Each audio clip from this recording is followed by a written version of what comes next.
In mid-December 2022, I posted a video with a speculative birthday for Special Counsel Jack Smith. I had searched at length, but I was only able to find one website with a birthday reference that now has proved to be incorrect.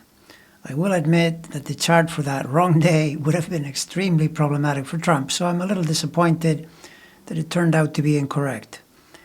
However, here we are. And now that Jack Smith's birthday, June 5th, 1969, is official, the question becomes, how does the chart for that day relate to Trump's? So finally, after months of guessing and speculation, Jack Smith's birth date was published by the New York Times, and now we can see what his day chart tells us about his character, as well as how it interacts with the chart of the degenerate orange criminal. A Gemini sun with Mercury also in Gemini and with both opposing Mars means a person with an approach ranging from direct to aggressive, and a group of late Virgo planets means attention to detail with a methodical approach. Also, his Mars is out of bounds, meaning the direct aggressive approach is further emphasized, and this feature also explains why he is known to be an athlete, and more than a bit on the intense and arguably extreme side at that, since he has competed in 9 triathlons. Noticing that Pluto is close to a station at his birth also correlates well with this type of extreme energy and focus, which we already know to be featured in his physical quests, but will almost certainly be part of his career work approach as well. Mars is competitive, and Eris even more so. And Eris is the planet outlet that translates the opposition through harmonious aspects via sextiles and trines.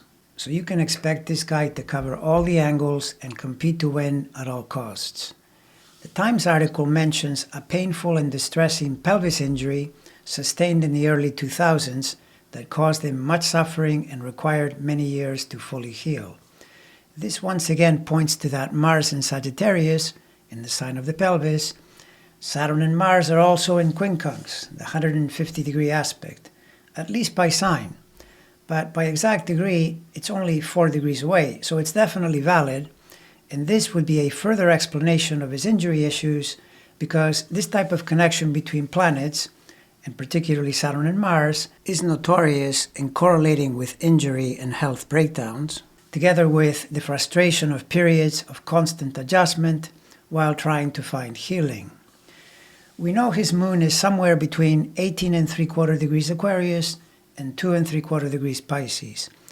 And one good possibility would be a time of birth in the first half of the day in order to correlate with Saturn conjoining his moon late in 2022, when he was assigned the job of chasing down the Orange Menace, and this would account both for the responsibility and hard work involved in such a quest.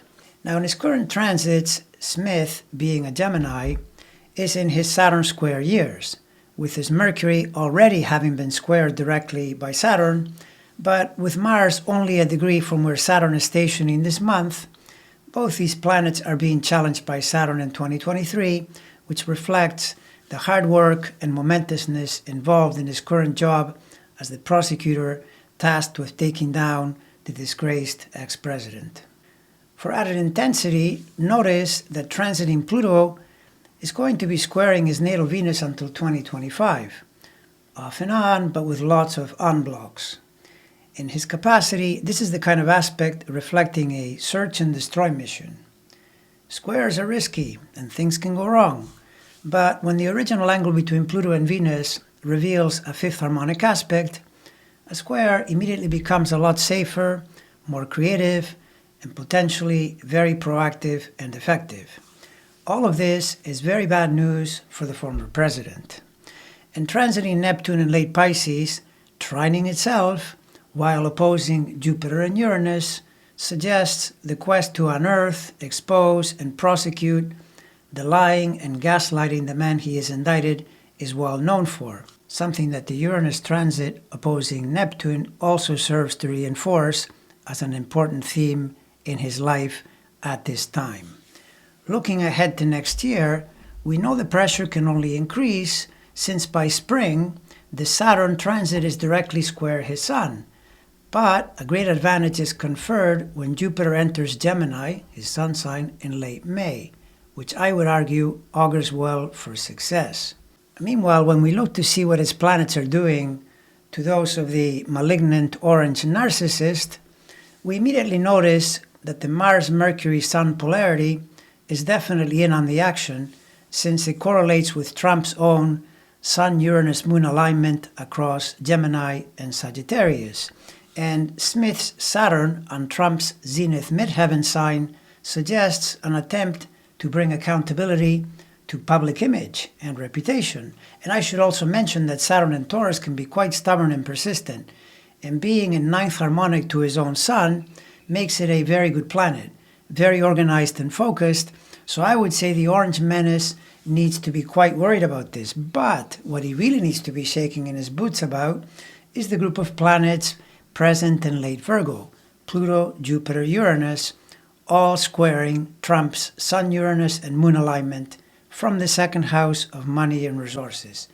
This massive square involving two planets, Pluto and Uranus, that are overamped in Smith's chart by being stationary at birth, together with a natal Jupiter also close to a station at birth, is enough to become a huge problem for the recipient on the wrong side of the power and the argument, namely the Orange Menace. But in the second house also means, aside from everything else, financial matters, which are almost certain to become a topic at some point. So I would posit sooner or later, Trump's fraudulently raised mega money after the election will become a target, and it is distinctly possible that other financial matters will also come under scrutiny. It is curious to notice that in their composite chart, there is a stellium in Gemini, meaning in 2023, in 2024, and even into 2025, it's all going to be Saturn, Saturn, Saturn. But there's also going to be a big dose of Jupiter in the second half of 2024. And my projection is that in this Saturn-Jupiter battle between Smith and Trump, it is Jack that has the upper hand, with Saturn representing his application of accountability and Jupiter the raising of his public profile, whereas for the heedless imbecile that in a tragic turn of fate was president of our country for 4 very shameful years, Saturn is appearing as the power of social forces, bringing him to account via, in no small measure, through Smith's agency, though almost certainly through other prosecutors as well. And Jupiter, rather than fame and success, is going to show up as notoriety and infamy. In summary, in this battle, the hunter and the hunted are both Geminis. So the question is, who will gain the upper hand? Both are being pressured by Saturn, and both will experience Jupiter conjoining their Sun. So, who wins? I am unequivocally putting my money on Jack.